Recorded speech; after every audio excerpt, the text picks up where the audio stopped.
Showdown now that could totally throw the global economy into chaos here. And it may be coming sooner than expected because Treasury Secretary Janet Yellen today is sounding the alarm. She's saying the U.S. could hit its debt limit by Thursday. Here is what that means. Here's why this matters.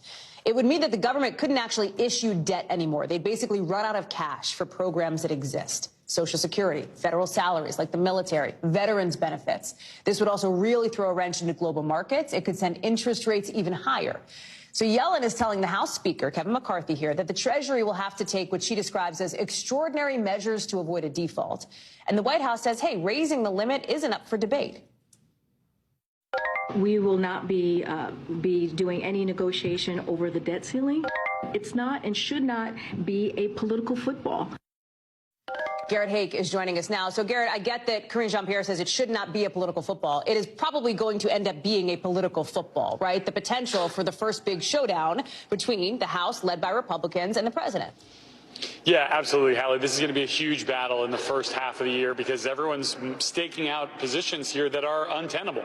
The House says they will not, or excuse me, the White House says they will not negotiate at all. House Republicans say, oh, sure, we'll negotiate, but you're going to have to cut spending in a major way. And Senate Democrats are like, we got to just get this thing moving here. We got to start working to pass something. And so I think what you're going to see is probably the Senate begin to start working on passing a clean debt ceiling lift here sometime in the next couple of weeks when they come back into town, and try to, align with the White House, jam House Republicans into accepting something here or risk being blamed for all the bad stuff that you said would happen if we hit the debt ceiling. So remember, not the same thing as a government shutdown here, but massive, massive financial implications here that we have never seen because we have never gone over that debt ceiling cliff. But House Republicans, including in that big fight to make Kevin McCarthy Speaker, kind of rallied around the idea that they are ready to have this fight to cut spending right now.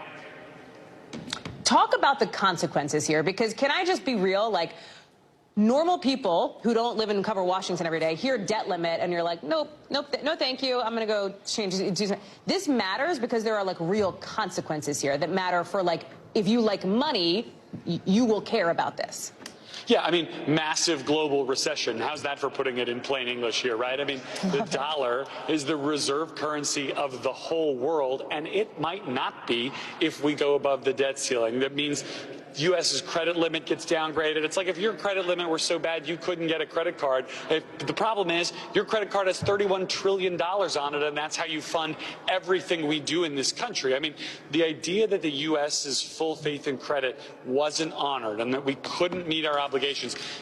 I mean, if you want to extend this metaphor of kind of how this all works, the U.S. doesn't pay for anything in cash. We put it all on that credit card, and if the credit card gets pulled, we're in big trouble. I mean, that's the simplest way I can describe the challenge we would have if what you see on your screen now are the measures that buy the Treasury Department time, maybe until June or so, to let these negotiations play out. If those measures are exhausted, we go above that limit, big trouble.